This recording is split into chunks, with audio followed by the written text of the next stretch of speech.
Welcome to all of you.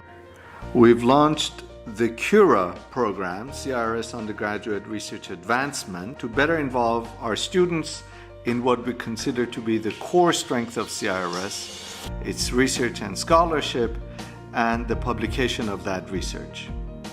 It's no accident that we're rolling out our very first workshop with a focus on the research question. You'll learn about the research process and strategies for finding and narrowing a research topic, identifying a research problem, and devising a research question to address that problem. Today, we will work through these concepts in interactive group activities with your peers, facilitated by CIRS staff. Finally, when you have the opportunity to design your own research question, make sure it's something that you find interesting and that it's something that is a little bit outside of your comfort zone. I wish you the best of luck in your research, and I look forward to seeing you at future CURA workshops.